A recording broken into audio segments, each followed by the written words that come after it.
नमस्कार दोस्तों, स्वागत है आप सभी का हमारे चैनल जीके टेक जोन में। दोस्तों आज की इस वीडियो में हम देखेंगे बिहार दरोगा इन्फोर्समेंट के प्रैक्टिस सेट नंबर 35। इससे पहले हम लोग बिहार दरोगा इन्फोर्समेंट के 34 प्रैक्टिस सेट कर चुके हैं। यदि आपने नहीं देखा है तो आप हमारे प्लेलिस्ट में जाकर देख सकते हैं।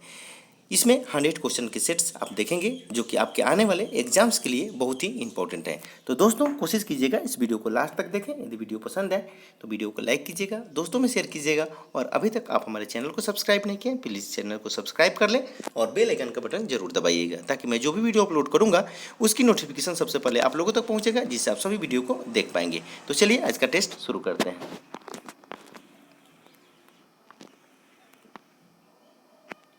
पहला क्वेश्चन है, भारतीय उपमहाद्वीप में कृषि के प्राचीनतम साक्ष्य कहाँ से प्राप्त हुए हैं? क्वेश्चन को ध्यान से पढ़ेंगे।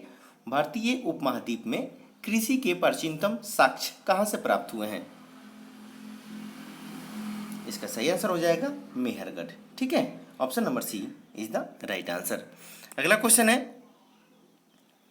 ऋग्वैदिक काल में निस किस अंग का आभूषण था?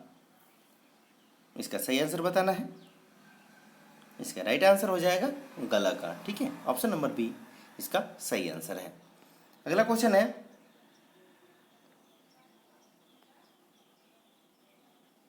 उत्तर वैदिक काल में निम्नलिखित में से किनको आर्य संस्कृति का धुर समझा जाता था?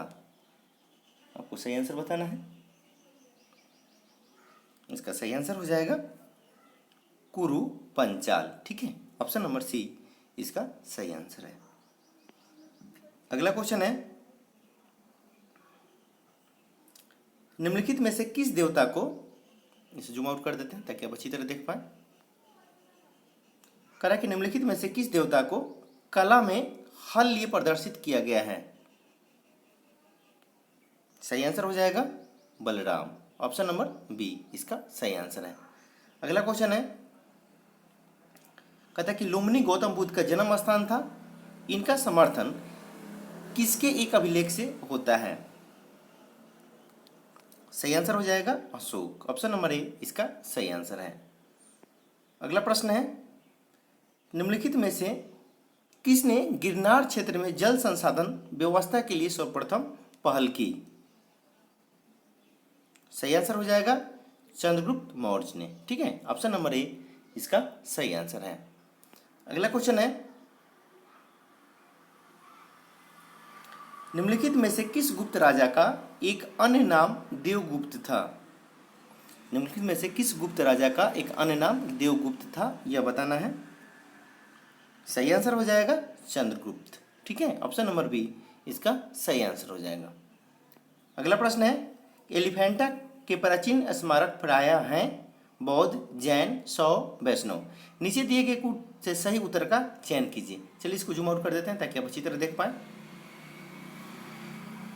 इसका सही आंसर बताना है आपको। इसका राइट आंसर हो जाएगा शैव का। ठीक है, ऑप्शन नंबर सी इसका सही आंसर है। अगला क्वेश्चन है,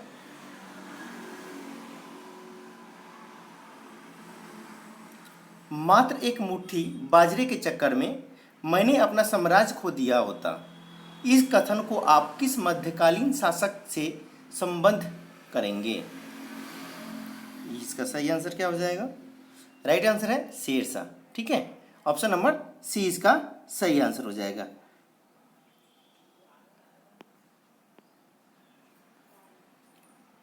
जहांगीर ने टॉम सरो को कहां मिलने का अवसर दिया था? सही आंसर बताना इसका। राइट आंसर हो जाएगा अजमेर। ऑप्शन नंबर बी जो कि इसका सही आंसर है। अगला क्वेश्चन है, निम्नलिखित में से कौन से एक संगीत वाद्य बजाने में औरंगजेब की दक्षता थी? क्वेश्चन को ध्यान से पढ़ेंगे। कह रहा है कि निम्नलिखित में से कौन से एक संगीत वाद्य बजाने में औरंगजेब की दक्षता थी? ठीक है, यह बताना है कौन से वाद्य यंत्र बजाने में। ठीक है, इसका सही आंसर हो जाएगा वीणा। ठीक है, ऑप्शन नंबर सी इसका सही आंसर होगा। अगला क्वेश्चन है,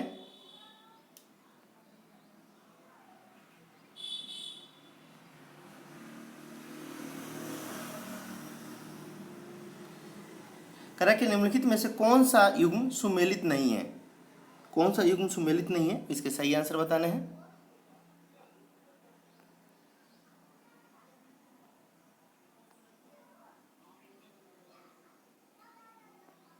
इसका राइट आंसर हो जाएगा शेख निजामुद्दीन।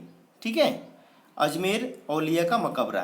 करा कि निम्नलिखित युग में से, ठीक है, कहता है कि कौन सा सुमेलित नहीं है। क्वेश्चन को अच्छी तरह पढ़ लेंगे, उसके बाद आप आंसर देंगे इसका। ठीक है ना, किसी भी प्रश्न का अच्छी तरह पहले आप आंसर पढ़ेंगे, फिर आप अच्छी तरह पहले क्वेश्चन पढ़ेंगे, फिर उसका आंसर देंगे। ठीक है, देखिए करा कि निम्नलिखित में से कौन सा युग्म सुमेलित नहीं है। ठीक है, अकबर का मकबरा कहाँ है, सिंदरा में है, बिल्कुल सही है। जहांगीर का मकबरा शाहदरा में है। शेख सलीम चिश्ती का मकबरा कहाँ है, तो फतेहपुर सिकरी में है। तो यह तीनों ही ऑप्शन क्या है, सही है। यहाँ दिया है शेखर निजामुद्दीन औलिया का मकबरा। ठीक है, तो यह कहाँ है, यह बताना है। तो देखिए शेख निजामुद्दीन औलिया का वास्तविक नाम क्या था, अगर आता है एग्जाम पूछता है तो उसका था मोहम्मद बिन अहमद बिन दानियल अल बुखारी था। ठीक है, तो इसे आप याद रखेंगे। ठीक है, इसका पूरा नाम क्या था, शेख निजामुद्दीन औलिया का वास्तविक नाम क्या था, तो मोहम्मद बिन अहमद बिन दानियल अल बुखारी था। ठीक है, ठीक है, तो इस प्रश्न का सही आंसर क्या हो गया, ऑप्शन नंबर डी। तो इसमें देखिए आपको पूरी डिटेल्स बता देते हैं। शेखर निजामुद्दीन औलिया का मकबरा, ठीक है, अजमेर में नहीं है, जो कि इस युग में सुमेलित नहीं है। तो इस प्रश्न का सही आंसर है ऑप्शन नंबर डी। लेकिन देखिए इस शेख निजामुद्दीन औलिया से आपको कुछ डिटेल्स बता देते हैं। जैसे कि आपको हमने क्या बताया था कि अगर इसका नाम पूछता है वास्तविक नाम क्या होगा, तो इसका नाम क्या बताया था, मोहम्मद बिन अहमद बिन दानियल अल बुखारी था। और इसका जन्म जो था बदायूं में 1326 में हुआ था। ठीक है, और इसका जो जन्म हुआ था 1236 में, माफ़ी चाहूँगा, 1236 में इसका जन्म हुआ था। ठीक है, शेख निजामुद्दीन औलिया का। और इसका जो मृत्यु हुआ था 1325 में हुआ था। ठीक है, और इन्हें दिल्ली में, ठीक है, दिल्ली में एक जगह है उसका नाम है गियासपुर में दफनाया गया था। ठीक है, तो इस प्रश्न का रिलेटेड इससे नहीं है, अजमेर में नहीं है, उन्हें कहाँ दफनाया गया था, और इन्हें कोई मकबरा भी नहीं है। ठीक है, उन्हें दफना दिया गया था, गियासपुर दिल्ली में दफनाया गया था। ठीक है, तो उम्मीद करते हैं आपको समझ में आ गया होगा। फिर भी आप लोग का कोई डाउट इंक्वायरी रहता है तो आप कमेंट सेक्शन में कमेंट करके पूछ सकते हैं। चलिए जल्दी से अगला प्रश्न देखते हैं। अगला क्वेश्चन है कि किसके समय में मराठा राजा नाचीज को गया और पेशवा वास्तविक शासक। क्वेश्चन अच्छी तरह पढ़ेंगे। किसके समय में मराठा राजा नाचीज हो गया और पेशवा वास्तविक शासक। ठीक है, सही आंसर हो जाएगा बालाजी राव। ठीक है, ऑप्शन नंबर सी इसका सही आंसर हो जाएगा। अगला क्वेश्चन है, व्यापार के लिए भारत आने वाले यूरोपीय लोगों में प्रथम कौन थे। सही हो जाएगा पुर्तगाली, ऑप्शन नंबर डी इसका सही आंसर है। अगला क्वेश्चन है, भारतीय राष्ट्रीय कांग्रेस की प्रथम बैठक कहाँ हुई थी। तो यह हुआ था कहाँ पे, बम्बई में हुआ था। ठीक है, ऑप्शन नंबर ए जो कि इसका सही आंसर हो जाएगा। देखिए एओ हुम ने 1884 में भारतीय राष्ट्रीय संघ की स्थापना की थी। ठीक है, तो अगर पूछता है कि भारतीय राष्ट्रीय संघ की स्थापना कब हुई, जिसके प्रथम अधिवेशन किसने किया था, तो व्योमेश चंद्र बनर्जी ने की थी इसकी अध्यक्षता। ठीक है, चलिए ऑप्शन नंबर ए इसका सही आंसर हो जाएगा। अगला क्वेश्चन देखते हैं। 1880 के दशक में इंडियन मिरर अखबार का प्रकाशन कहाँ से होता था। सही आंसर हो जाएगा कलकत्ता से, ऑप्शन नंबर बी इसका सही आंसर है। अगला क्वेश्चन है,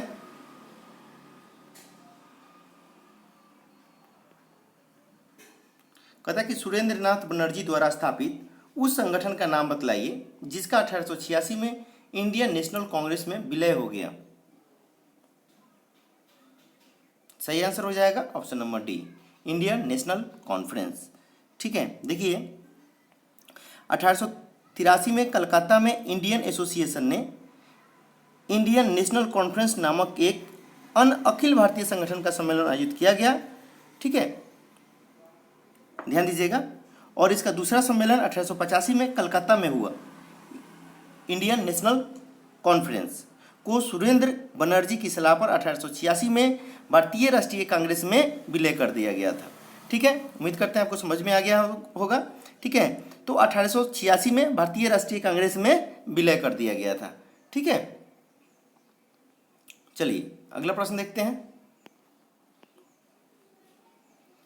निम्नलिखित में से किसने वर्नाक्यूलर प्रेस एक्ट का प्रवर्तन किया? सही आंसर हो जाएगा Lord Lytton. Option number A इसका सही आंसर हो जाएगा। वर्नाक्यूलर प्रेस एक्ट 1878 का प्रवर्तन लॉर्ड लीटन ने किया था। ठीक है, 1878। ठीक है, चलिए अगला क्वेश्चन देखते हैं। ऑप्शन नंबर ए इसका सही आंसर हो जाएगा। ठीक है, चलिए नेक्स्ट क्वेश्चन देखते हैं। कह रहा है कि भारतीय राष्ट्रीय कांग्रेस के सूरत अधिवेशन 1907 का अध्यक्ष कौन था? तो ये थे R B Ghosh. Option number A इसका सही आंसर हो जाएगा। ठीक है, आरबी घोष का पूरा नाम क्या हो जाएगा? ये हो जाएगा राम बिहारी घोष। ठीक है, चलिए अगला प्रश्न देखते हैं।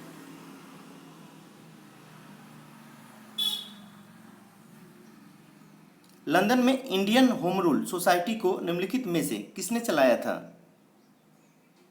सही आंसर हो जाएगा Shyamji Krishna Varma. Option number C इसका सही आंसर है। नेक्स्ट क्वेश्चन है, महात्मा गांधी के चंपारण सत्याग्रह का किसने विरोध किया था? इसका सही आंसर हो जाएगा एनजी रंगा ने। ऑप्शन नंबर बी इसका सही आंसर है। नेक्स्ट क्वेश्चन है, गद्दर पत्र का प्रथम अंक निम्नलिखित में से किस भाषा में प्रकाशित हुआ था? यह बताना है आपको। इसका सही आंसर हो जाएगा उर्दू। ऑप्शन नंबर ए इसका सही आंसर हो जाएगा। ठीक है, चलिए अगला क्वेश्चन देखते हैं। देखिए ये पहले गुरुमुखी और उर्दू में निकाला गया था। अगर गुरुमुखी भी आता है ना तो वो भी सही आंसर है। ठीक है, तो देखिए गद्दर पार्टी की स्थापना किसने किया था? अगर क्वेश्चन ये आता है कि गद्दर पार्टी का स्थापना किसने किया था, तो लाला हरदयाल ने 1913 में किए थे। ठीक है, सैन फ्रांसिस्को यूएसए में की थी, यूनाइटेड स्टेट ऑफ अमेरिका में। ठीक है, सैन फ्रांसिस्को में लाला हरदयाल तथा उनके साथियों ने गद्दर नामक अखबार निकाला। ठीक है, यह पहले गुरुमुखी व उर्दू में निकलता था। ठीक है ना, बाद में गुजराती और हिंदी में भी निकाला गया। तो पहले गुरुमुखी व उर्दू में निकला था। तो इस प्रश्न में गुरुमुखी नहीं है, तो अगर गुरुमुखी भी रहेगा तो गुरुमुखी व उर्दू में निकला था सबसे पहले। ठीक है, चलिए अगला क्वेश्चन देख लेते हैं। पीर पंजाल श्रेणी पाई जाती है, सही आंसर बताना है। तो ये हो जाएगा जम्मू एवं कश्मीर में। ऑप्शन नंबर बी इस प्रश्न का सही आंसर है। अगला क्वेश्चन देखते हैं। निम्नलिखित नदियों में कौन अध्यारोपित नदी का उदाहरण है? सही आंसर हो जाएगा चंबल। ऑप्शन नंबर सी इसका सही आंसर हो जाएगा। अगला क्वेश्चन है, संकोच नदी सीमा बनाती है। सही आंसर है असम एवं पश्चिम बंगाल के बीच। ऑप्शन नंबर सी इसका सही आंसर हो जाएगा। अगला क्वेश्चन है, सागौन तथा साल किसके उत्पाद हैं? सही आंसर है उष्णकटिबंधीय शुष्क पतझड़ी वन। Option number A is the right answer. अगला क्वेश्चन है कि तुलबुल परियोजना निम्नांकित किस नदी पर स्थित है? सही आंसर हो जाएगा झेलम। ऑप्शन नंबर डी इसका सही आंसर होगा। अगला क्वेश्चन है कि निम्नलिखित में से कौन सा सोन नदी का वास्तविक स्रोत है? सही आंसर हो जाएगा शहडोल जिले में अमरकंटक। ऑप्शन नंबर ए इसका सही आंसर है। चलिए नेक्स्ट क्वेश्चन देखते हैं। भारत में रबर उद्योग स्थित है। सही आंसर हो जाएगा पंजिम में। ऑप्शन नंबर ए इसका सही आंसर है। अगला क्वेश्चन है कि भारत का सबसे बड़ा बंदरगाह है। राइट आंसर है मुंबई में। ऑप्शन नंबर बी इसका सही आंसर हो जाएगा। अगला क्वेश्चन है, संसार के किस देश में संरक्षित भूमि का सर्वोत्तम तंत्र है? इसका सही आंसर हो जाएगा option number C, Bharat. Next question है कि निम्नलिखित देशों में से किन्हें स्वर्णिम अर्धचंद्र में सम्मिलित किया जाता है? स्वर्णिम अर्धचंद्र में सम्मिलित किया जाता है। Afghanistan, Iraq, Iran, Pakistan. ठीक है, 4 देश हैं, अफगानिस्तान, इराक, ईरान, पाकिस्तान। इन्हें कूट में आपको सही आंसर बताना है। चलिए जूम आउट कर देते हैं ताकि आप अच्छी तरह देख पाएं और इसका सही आंसर बता सकें।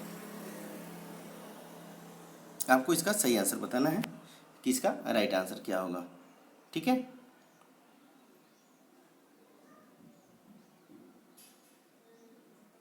इसका सही आंसर हो जाएगा अफगानिस्तान, ईरान और इराक। ठीक है, ऑप्शन नंबर सी इसका सही आंसर हो जाएगा। ठीक है, क्वेश्चन को एक बार अच्छी तरह देख लेंगे। कह रहा है कि निम्नलिखित देशों में से किन्हें स्वर्णिम अर्धचंद्र में सम्मिलित किया जाता है?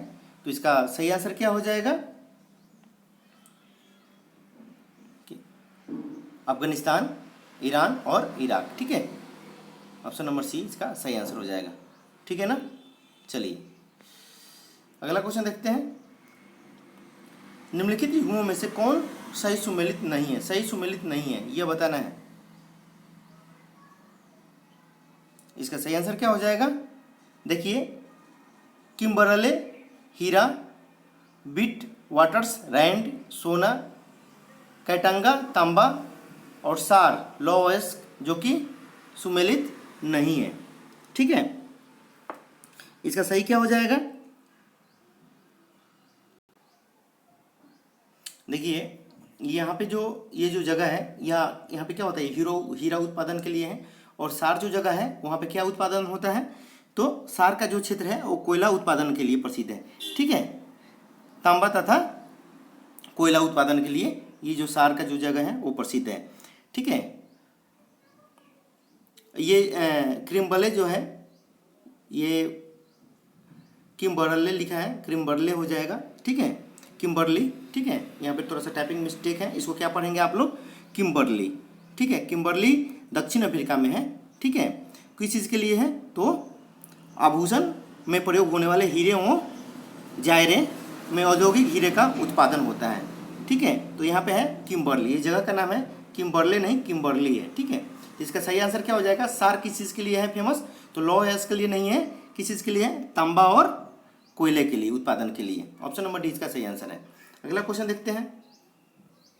भूमध्य रेखा गुजरती है तो हो जाएगा कीनिया से होकर। ठीक है, ऑप्शन नंबर बी इसका सही आंसर हो जाएगा। अगला क्वेश्चन देखते हैं। कहता है कि निम्नलिखित में से कौन सक्रिय ज्वालामुखी है? ठीक है, अंकारागुआ, कोटोपैक्सी, एटना, फ्यूजियामा। ठीक है, आपको कूट में इसका आंसर देना है। ठीक है, चलिए जूम आउट कर देते हैं। सही आंसर बताना है आपको। सक्रिय ज्वालामुखी यह बताना है। तो यह हो जाएगा आपका क्या? कोटोपैक्सी। ठीक है, एटना और फ्यूजियामा। ठीक है, यह क्या है? सक्रिय ज्वालामुखी है। ऑप्शन नंबर डी इसका सही आंसर है। अगला क्वेश्चन है कि निम्नलिखित में से कौन सा युग्म सुमेलित नहीं है? कौन सा सुमेलित नहीं है यह बताना है। देखिए, घाना, ठीक है, अक्रा, केन्या की राजधानी क्या हो जाएगा? नैरोबी। ठीक है, नाम्बिया, विंडहुक, ठीक है, विंडहुक और नाइजीरिया जो कि ऑप्शन नंबर डी है, जो कि क्या है? सुमेलित नहीं है। इसका सही आंसर क्या हो जाएगा? ऑप्शन नंबर डी इस प्रश्न का। ठीक है,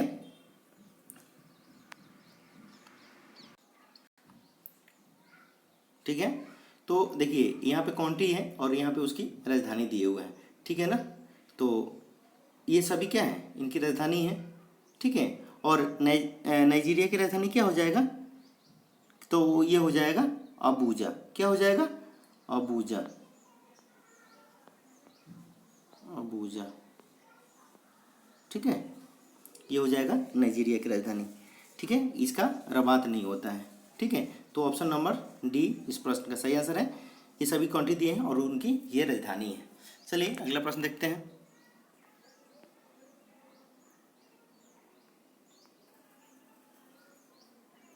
कहा कि निम्नलिखित जल डमरू मध्यों में से किस जल डमरू में मध्य से एक सुरंग यूनाइटेड किंगडम तथा फ्रांस को जोड़ती है? इसका सही आंसर हो जाएगा डेनमार्क स्ट्रेट। ठीक है, ऑप्शन नंबर बी इसका सही आंसर होगा। अगला क्वेश्चन है कि निम्नलिखित में से किस महासागर के तटीय क्षेत्र को ज्वाला परिधि कहते हैं? निम्नलिखित में से किस महासागर के तटीय क्षेत्र को ज्वाला परिधि कहते हैं? 4 विकल्प दिए गए हैं, आप सही आंसर बताएं। इसका राइट आंसर हो जाएगा प्रशांत महासागर, ऑप्शन नंबर बी जो कि सही आंसर है। अगला क्वेश्चन है अलेक्जेंड्रिया समुद्र पतन है। अलेक्जेंड्रिया समुद्र पतन है। 4 ऑप्शन है आपके सामने, सही आंसर बताना है।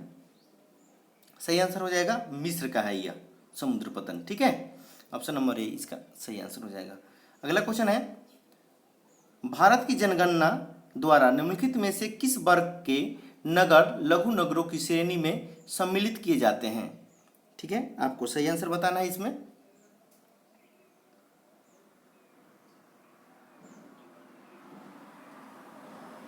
राइट आंसर बताएं प्लीज। इसका सही आंसर हो जाएगा वर्ग 4, 5 और 6। ठीक है, देखिए भारत की जनगणना 4, 5, 6 वर्ग के नगरों को लघु नगरों की श्रेणी शामिल किया गया है। ठीक है, चलिए ऑप्शन नंबर सी इसका सही आंसर हो जाएगा। ऑप्शन नंबर सी इसका सही आंसर होगा। ठीक है, नेक्स्ट क्वेश्चन है भारत में सर्वाधिक नगर जिनमें मलिन बस्तियां प्रतिवेदित है पाए जाते हैं? सही आंसर हो जाएगा महाराष्ट्र में, ऑप्शन नंबर बी इसका सही आंसर हो जाएगा। ठीक है, भारत में सर्वाधिक मलिन बस्तियां महाराष्ट्र राज्य में पाई जाती है। ठीक है, क्योंकि वहां पर बड़े बड़े महानगरों नगरों का विकास हुआ है और बाहर के लोग रोजगार के लिए आकर ऐसे स्थानों पर संकेंद्रित हुए हैं। यहाँ पर सुविधाओं का क्या है, अभाव है। इसका सही आंसर हो जाएगा ऑप्शन नंबर बी। अगला क्वेश्चन देखते हैं भारत में प्रथम नियमित जनगणना किस वर्ष की गई? तो देखिए इसका सही आंसर क्या हो जाएगा 1881 में। ठीक है, देश की प्रथम जनगणना जो हुई थी वो हुई थी सन 1872 में। ठीक है, 1872 में जो देश की प्रथम जनगणना सन 1872 में लॉर्ड मेयो के समय में संपन्न हुई थी, ध्यान दीजिएगा। और वास्तविक रूप से प्रथम नियमित जनगणना 1881 में ठीक है लॉर्ड रिपन, ध्यान दीजिएगा किसके काल में, लॉर्ड रिपन के समय में हुई। तब से नियमित जनगणना होती रही है। ठीक है, तब से कंटिन्यू चल रहा है। यह जो सबसे प्रथम बार जो हुआ था जनगणना किसके काल में हुआ था, तो हुआ था लॉर्ड मेयो के। ठीक है, देश में प्रथम जनगणना जो हुआ था वो 1872 में हुआ था लॉर्ड मेयो के समय में। और उसके बाद जो जनगणना जो प्रथम नियमित जनगणना होने लगा, यहाँ पे देख रहे हैं आप, प्रथम नियमित जनगणना वो हुआ आपको 1881 में। किसके शासनकाल में, तो लॉर्ड रिपन के समय में हुई। ठीक है, तब से नियमित जनगणना हो रही है। ठीक है, चलिए ये उम्मीद करते हैं आपको समझ में आ गया होगा। अगला क्वेश्चन देखते हैं। देखिए इसका भी कूट के अनुसार मिलान करना है, इसे हम जूम आउट कर देते हैं ताकि आप अच्छी तरह देख पाएंगे। ठीक है, और जूम आउट कर देते हैं, दिख रहा है आप लोग को। देखिए कह रहा है कि किन कारकों ने उत्तर भारत से दक्षिण भारत में चीनी उद्योग के स्थानिक हस्तांतरण में सहायता की। अच्छी तरह ऑप्शन को पढ़ लेंगे और कूट में इसका आप आंसर बताएंगे। ठीक है, वीडियो को पॉज कर लें और सही आंसर बताएं।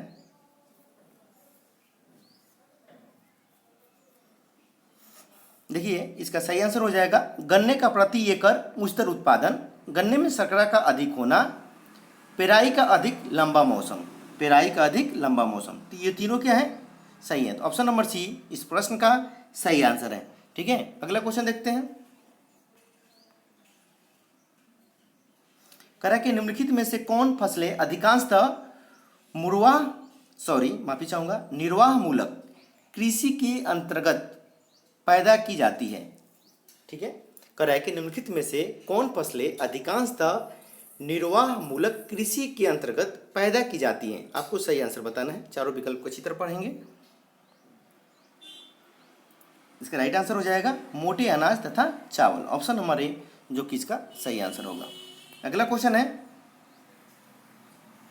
सहकारी इकाइयों की दशा में किस क्षेत्र को विकास की ऊंची दर प्राप्त हुई। सही आंसर हो जाएगा ऑप्शन नंबर ए, चीनी। ठीक है, चलिए नेक्स्ट क्वेश्चन देखते हैं। किस बैंक ने सर्वप्रथम चीन में अपनी शाखा खोली है।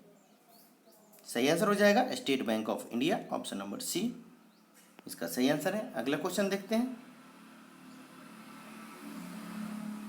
मिश्रित अर्थव्यवस्था का आशय है। सही आंसर हो जाएगा सार्वजनिक एवं निजी क्षेत्रों का सह अस्तित्व, option number B is the right answer. अगला क्वेश्चन है, अदृश्य निर्यात का अर्थ है। सही आंसर हो जाएगा अलिखित सामान का निर्यात, ऑप्शन नंबर सी इसका सही आंसर होगा। अगला क्वेश्चन है, विश्व व्यापार संगठन का मुख्यालय है।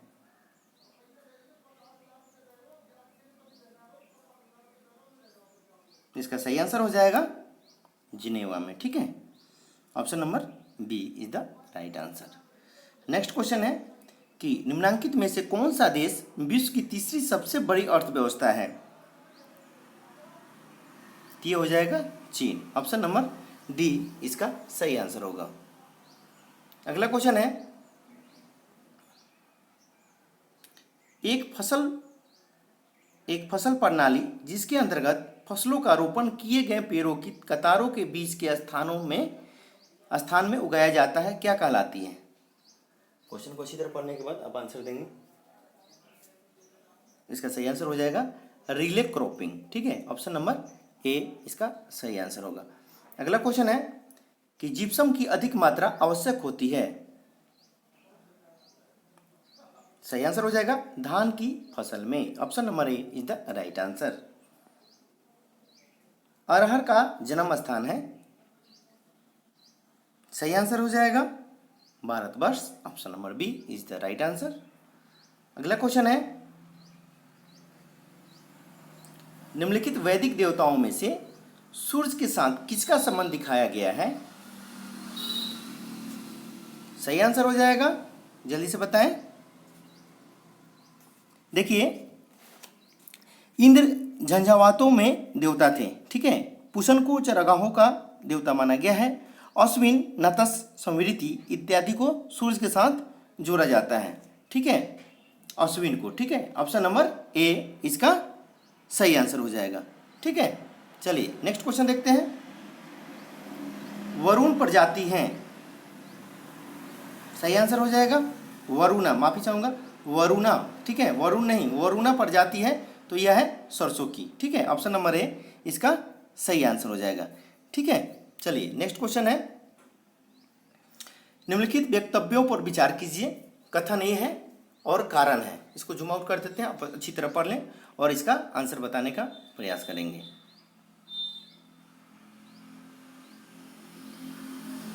करें कि निम्नलिखित वक्तव्यों पर विचार कीजिए। कथन ए, भारत में पश्चिमी बंगाल मछली का सबसे बड़ा उत्पादक है।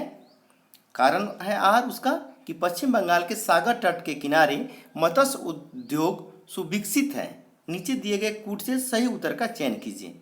ठीक है, कह रहा है ए में ए और आर दोनों सही है तथा ए और आर की ए की सही व्याख्या आर है। आपको चारों विकल्प अच्छी तरह पढ़ के इसका सही आंसर बताना है। क्वेश्चन भी पढ़ लें,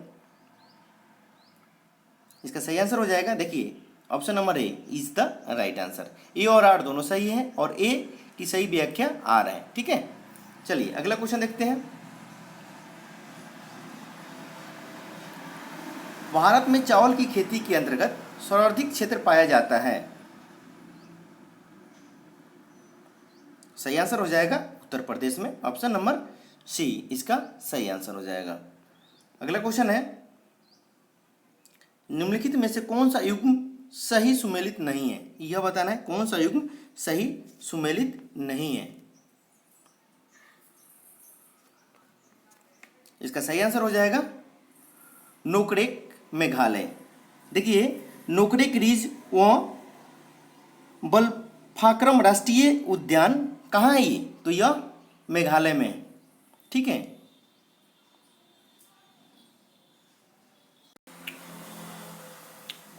देखिए यहाँ कह रहा है कि कौन सा युग्म सही सुमेलित है, तो इसका सही आंसर क्या हो जाएगा नोकरेक, जो कि मैंने आपको बताया मेघालय में है। ठीक है, ये राष्ट्रीय उद्यान है।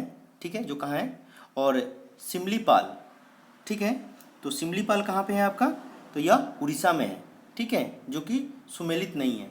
सिमलीपाल राष्ट्रीय उद्यान कहाँ है, ध्यान दीजिएगा, एग्जाम के व्यू से इंपॉर्टेंट है, यह उड़ीसा में है। और दिहांग दिबांग यह है अरुणाचल प्रदेश में। अगस्त मलाई कहाँ है, तो यह है तमिलनाडु में।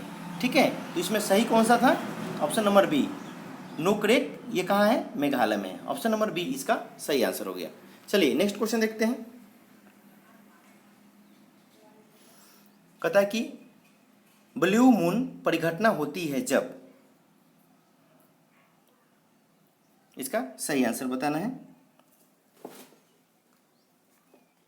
देखिए ब्लू मून की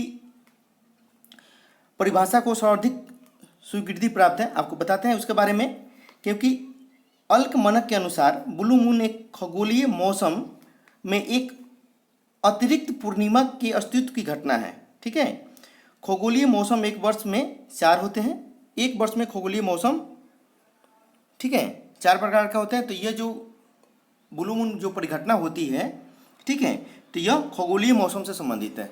ठीक है ना, तो इसका सही आंसर क्या हो जाएगा, ऑप्शन नंबर डी, उपयुक्त में से कोई नहीं। ठीक है, एक ही माह में 2 पूर्णिमा हो। ठीक है, ब्लू मून का मतलब है, आपको बता देते हैं, एक बार दोबारा सुन लीजिए। देखिए फार्म्स अलमनक द्वारा, ठीक है, प्रस्तुत ब्लू मून की परिभाषा को सर्वाधिक स्वीकृति प्राप्त मिली है। ठीक है, इसको बहुत ही ज़्यादा प्राथमिकता मिला था। और ब्लू मून एक खगोलीय मौसम में एक अतिरिक्त पूर्णिमा के अस्तित्व की घटना है। ठीक है, और खगोलीय मौसम एक वर्ष में 4 है। ठीक है, तो यह खगोलीय मौसम संबंधित है। ऑप्शन नंबर डी, इस ऑप्शन में कोई भी नहीं है, इसका उपयुक्त में से कोई नहीं होगा। ठीक है, चलिए अगला क्वेश्चन देखते हैं। भारत के संविधान के निर्माण में संविधान सभा को कितना समय लगा, इसका सही आंसर हो जाएगा 2 वर्ष 11 माह 18 दिन। ऑप्शन नंबर ए इसका सही आंसर है। अगला क्वेश्चन है, संविधान सभा में उद्देश्य प्रस्ताव निम्न में से किस एक के द्वारा प्रस्तुत किया गया था, सही आंसर हो जाएगा Pandit Jawaharlal Nehru. Option number B सही आंसर है। अगला क्वेश्चन देखते हैं।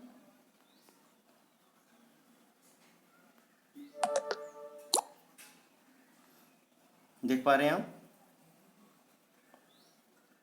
कहता है कि राष्ट्रीय मानव अधिकार आयोग अधिनियम 1993 के अनुसार निम्नलिखित में से कौन एक इस आयोग का अध्यक्ष बन सकता है, यह बताना है कौन बन सकता है। ठीक है, तो चारों विकल्प अच्छी तरह पढ़ लेंगे, सही आंसर बताएंगे। केवल भारत का कोई सेवानिवृत्त मुख्य न्यायाधीश। ठीक है, ऑप्शन नंबर सी इसका सही आंसर हो जाएगा। ठीक है, अगला क्वेश्चन देखते हैं। राज्य के नीति निर्देशक सिद्धांत एक ऐसा चेक जो बैंक की सुविधा अनुसार अदा किया जाता है, किसने कहा था, सही आंसर हो जाएगा केटी सेठ ने। ऑप्शन नंबर डी इसका सही आंसर होगा। अगला क्वेश्चन है कि निम्न में से कौन सी एक संवैधानिक संस्था नहीं है, संवैधानिक संस्था नहीं है, यह बताना है। ये हो जाएगा मानवाधिकार आयोग। Option number A is the right answer. अगला क्वेश्चन है कि निम्नलिखित में से कौन सा एक मौलिक कर्तव्य नहीं है, ये हो जाएगा राष्ट्रीय महत्व के स्थानों और स्मारकों की रक्षा करना। ठीक है, ऑप्शन नंबर सी इसका राइट आंसर हो जाएगा। ठीक है, राष्ट्रगान का सम्मान करना मौलिक अधिकार है, राष्ट्रीय संपत्ति का बचाव करना, प्राकृतिक वातावरण संरक्षण और सुधार। इसमें सही आंसर क्या हो जाएगा, कौन सा एक मौलिक कर्तव्य नहीं है, तो ये हो जाएगा ऑप्शन नंबर सी राष्ट्रीय महत्व के स्थानों और स्मारकों की रक्षा करना। ठीक है, ये जो कि नहीं है, option number C is the right answer. अगला क्वेश्चन है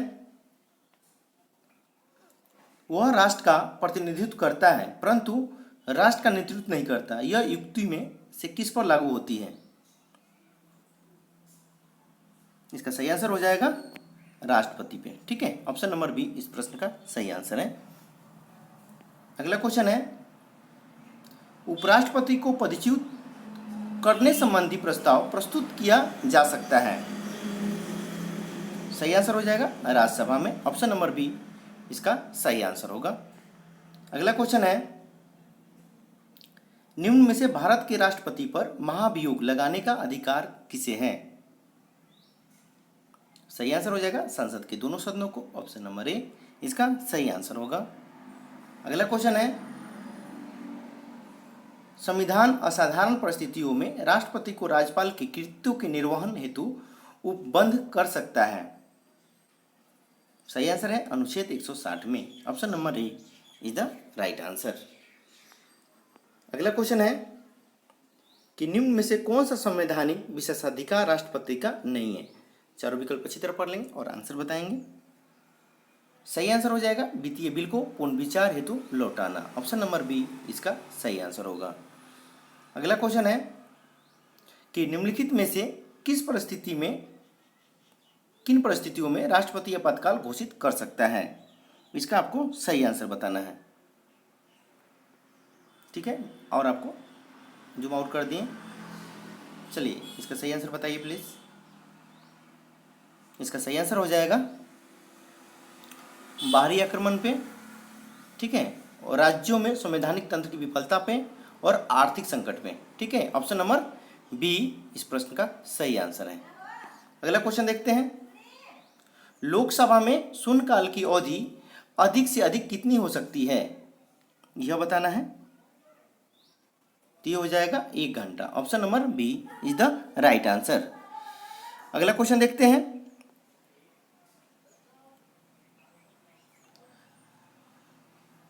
कह रहा है कि निम्न में से किसको भंग नहीं किया जा सकता परंतु समाप्त किया जा सकता है?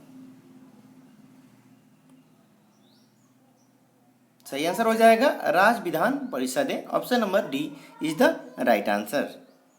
अगला क्वेश्चन है कि जब सर्वोच्च न्यायालय किसी व्यक्ति अथवा संस्था को उसके दायित्व के निर्वहन हेतु लेख जारी करता है तो उसे कहते हैं? इसका सही आंसर हो जाएगा परमादेश। Option number B is the right answer. अगला क्वेश्चन है कि निम्न में से कौन सा राज्य के उच्च न्यायालय का मुख्य क्षेत्राधिकार नहीं है? 4 विकल्प है आपके पास, सही आंसर बताना है आपको। इसका सही आंसर हो जाएगा परामर्श संबंधी क्षेत्राधिकार। ऑप्शन नंबर ए जो कि इसका सही आंसर है। अगला क्वेश्चन है, लोकसभा और राज्य विधानसभाओं के चुनाव में मतदान करने वालों की न्यूनतम आयु 21 वर्ष से घटाकर 18 वर्ष कर दी गई। संविधान के किस संशोधन में, यह बताना है आपको। इसका सही आंसर हो जाएगा संविधान के 61वें संशोधन के द्वारा। ठीक है, ऑप्शन नंबर सी इसका सही आंसर हो जाएगा। चलिए अगला क्वेश्चन देखते हैं,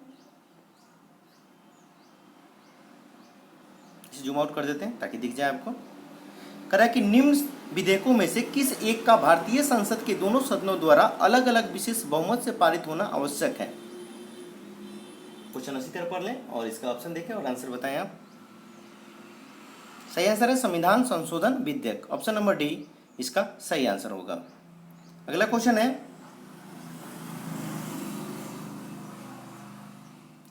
निम्नलिखित में से कौन सा एक युग्म सही सुमेलित है? कौन सा इसमें से एक युग्म सही सुमेलित है, यह बताना है। चारों विकल्प को अच्छी तरह पढ़ लेंगे और सही आंसर बताएंगे। तो यह संविधान का चौथा ए भाग मौलिक कर्तव्य। ठीक है, ऑप्शन नंबर सी जो कि सही है, बाकी तीनों ही असत्य है। ठीक है, चलिए अगला क्वेश्चन देख लेते हैं। कह रहा है कि स्वतंत्र व्यापार क्षेत्र उसे कहते हैं जहां,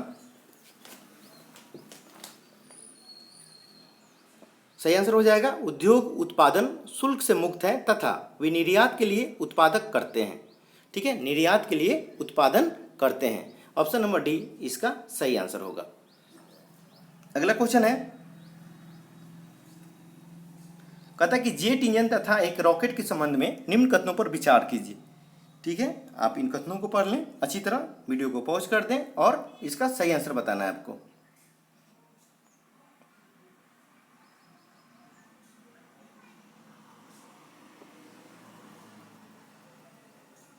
इसका सही आंसर हो जाएगा, एक जेट इंजन अपनी ऑक्सीजन आपूर्ति हेतु आसपास की हवा प्रयुक्त करता है और इसलिए अंतरिक्ष में गति के लिए उपयुक्त नहीं है। ठीक है, ऑप्शन नंबर ए इसका सही आंसर हो जाएगा। ठीक है, चलिए ऑप्शन नंबर ए जो है इसका पॉइंट नंबर ए यह सही है।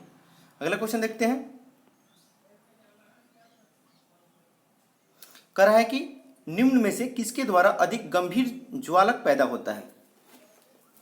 ठीक है, यह बताना है सबसे ज़्यादा जलन किसके द्वारा पैदा होता है, यह बताना है आपको। तो इसका सही आंसर हो जाएगा भाप। ठीक है, देखिए उबलते जल की अपेक्षा भाप अधिक गंभीर ज्वालक पैदा करता है। ठीक है, क्योंकि भाप की गुप्त ऊष्मा अधिक होती है।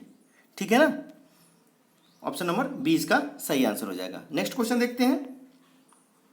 कह रहा है कि म्यूजिक कंसर्ट्स के लिए हॉल की दीवारें को क्या किया जाता है, ध्वनि को बढ़ाया जाता है, कम किया जाता है, अवशोषित करता है, क्या हो जाता है। म्यूजिक कंसर्ट्स के लिए हॉल की दीवारों को, सही आंसर हो जाएगा ध्वनि को अवशोषित करना चाहिए। ऑप्शन नंबर डी इसका सही आंसर हो जाएगा। चलिए अगला क्वेश्चन देखते हैं। हेवी वाटर न्यूक्लियर विज्ञान में, अच्छी तरह पढ़ लेंगे, सही आंसर बताएंगे आप। इसका सही आंसर हो जाएगा हाइड्रोजन के स्थान पर ड्यूटेरियम होता है। ठीक है, ऑप्शन नंबर बी इसका सही आंसर हो जाएगा। अगला क्वेश्चन है, एक युक्ति जो इलेक्ट्रिक ऊर्जा को यांत्रिक ऊर्जा में बदलती है वह है। इसका सही आंसर क्या हो जाएगा, जल्दी से बताना है। देखिए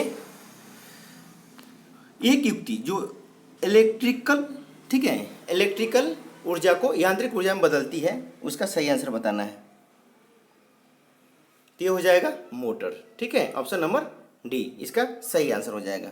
ठीक है, डायनेमो क्या करता है, यांत्रिक ऊर्जा को, डायनेमो जो है सॉरी यांत्रिक ऊर्जा को विद्युत ऊर्जा में बदलता है। ठीक है, तो इस प्रश्न का सही आंसर क्या हो जाएगा, ऑप्शन नंबर डी। ठीक है, और मोमबत्ती रासायनिक ऊर्जा को प्रकाश एवं उष्मा ऊर्जा में, तो इसे भी आप देख लेंगे, एग्जाम के व्यू से इंपॉर्टेंट है। इस प्रश्न का सही आंसर हो जाएगा ऑप्शन नंबर डी। ठीक है, चलिए अगला क्वेश्चन देखते हैं।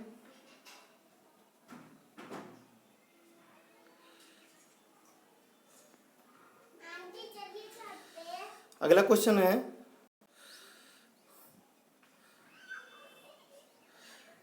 नज़दीक आती रेलगाड़ी की सीटी की आवाज़ बढ़ती जाती है जबकि दूर जाने वाले रेलगाड़ी के लिए घटती जाती है।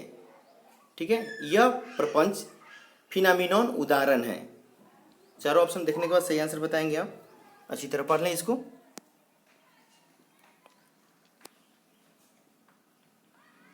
इसका सही आंसर हो जाएगा डॉपलर का प्रभाव। ऑप्शन नंबर डी इसका सही आंसर हो जाएगा। ठीक है, नेक्स्ट क्वेश्चन देखते हैं। स्पष्ट रूप से प्रतिध्वनि सुनने के लिए परावर्तित सतह और सुनने वालों के मध्य कम से कम दूरी जो होनी चाहिए वह है।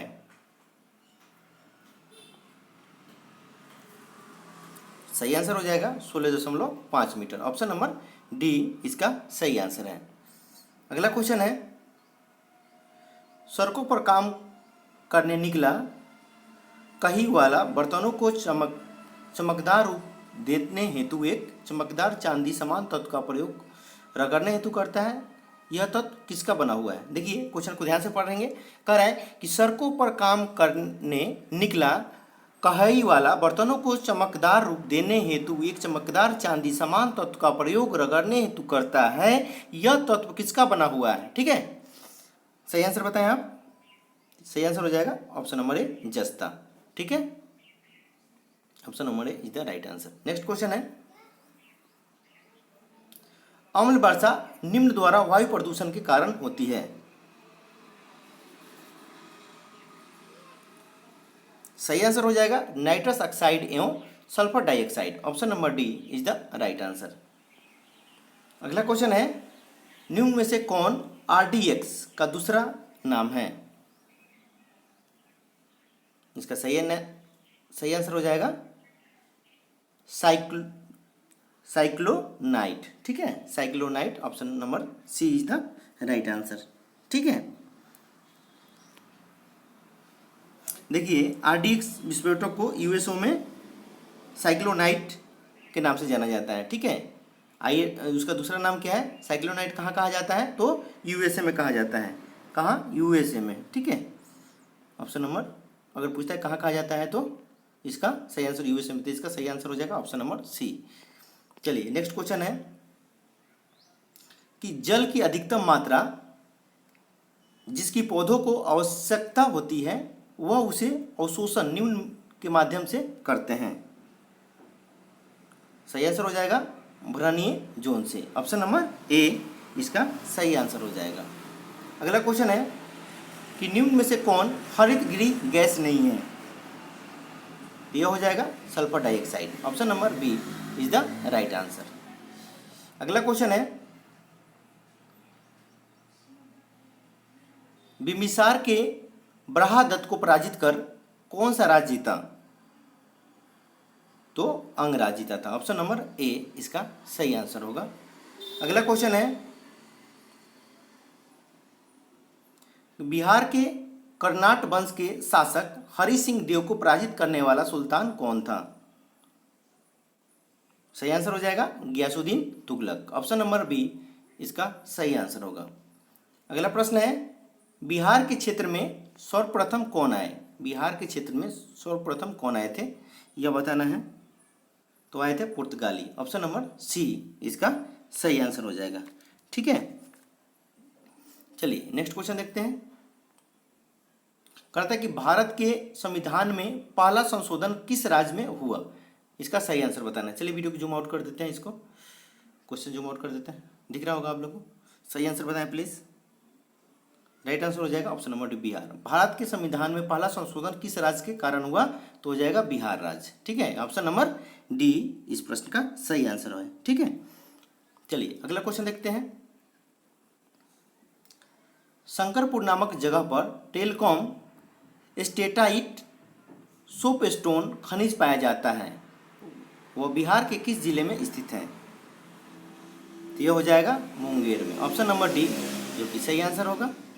नेक्स्ट क्वेश्चन है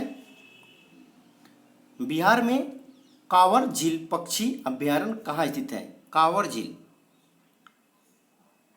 सही आंसर हो जाएगा सारण में। ठीक है, ऑप्शन नंबर डी इसका सही आंसर हो जाएगा। नेक्स्ट क्वेश्चन है नहरों द्वारा सबसे अधिक सिंचाई बिहार प्रदेश के किस क्षेत्र में होती है? इसका सही आंसर बताना है आपको कि बिहार के किस क्षेत्र में होती है। इसका राइट आंसर हो जाएगा रोहतास में। ठीक है, option number C is the right answer. अगला क्वेश्चन है जनगणना 2001 की तुलना में 2011 की जनगणना के आधार पर हम कह सकते हैं कि बिहार की जनसंख्या वृद्धि दर सही आंसर हो जाएगा ज्यादा बढ़ी है। ठीक है, ज्यादा बड़ी है। ठीक है, बड़ी नहीं बड़ी है। ठीक है, ध्यान दीजिएगा, ऑप्शन नंबर बी इसका सही आंसर होगा। अगला क्वेश्चन है राजगीर के गिद्धकूट पर्वत पर, क्वेश्चन को इसी तरह पढ़ेंगे, राजगिरी के गिद्धकूट पर्वत पर मगध के किस शासक को भगवान बुद्ध ने बौद्ध धर्म में दीक्षित किया था? ठीक है, आपको सही आंसर बताना है। इसका सही आंसर हो जाएगा ऑप्शन नंबर ए बिम्बिसार। ठीक है, देखिए बिहार के प्राचीनतम ऐतिहासिक स्थलों में राजगीर एक है। ठीक है ना, तो गिद्धकूट पर्वत पर उन्होंने अपने समकालीन, ठीक है, मगध नरेश बिम्बिसार को बौद्ध धर्म में दीक्षा दी। ठीक है ना, ऑप्शन नंबर ए जो कि इस प्रश्न का सही आंसर है। दोस्तों हम उम्मीद करते हैं आपको समझ में आ गया होगा। फिर भी आप लोग का जो भी इंक्वायरी है, जो क्वेश्चन आ गया हो, पूछना चाह रहे हैं, आप कमेंट सेक्शन में कमेंट करके पूछ सकते हैं। यह वीडियो आप लोग को कैसा लगा? वीडियो आप लोग को अच्छा लगा हो तो वीडियो को ज़रूर लाइक कीजिएगा। अगर यह वीडियो आप लोग के लिए थोड़ा सा भी हेल्पफुल हो तो वीडियो के लिए ज़रूर लाइक कीजिएगा और दोस्तों में फेसबुक और व्हाट्सएप के माध्यम से ज़्यादा शेयर कीजिए, ताकि हमारे जितने भी भाई लोग बिहार दरोगा मेंस इन्फोर्समेंट की तैयारी कर रहे हैं इस चैनल से जुड़ जाएं, क्योंकि हमारे चैनल पर इन्फोर्समेंट के भी प्रैक्टिस सेट अभी जो चल रहा है और बिहार दरोगा मेंस के लिए भी चलाए जा रहे हैं। ठीक है, तो अभी तक यदि आप हमारे चैनल को सब्सक्राइब नहीं किए हैं तो प्लीज़ चैनल को सब्सक्राइब कर लें और बेल आइकन के बटन को जरूर दबाइएगा, ताकि मैं जो भी वीडियो अपलोड करूँगा उसकी नोटिफिकेशन आप लोग को मिलता रहेगा। तो मिलते हैं अगले वीडियो में, तब तक के लिए धन्यवाद।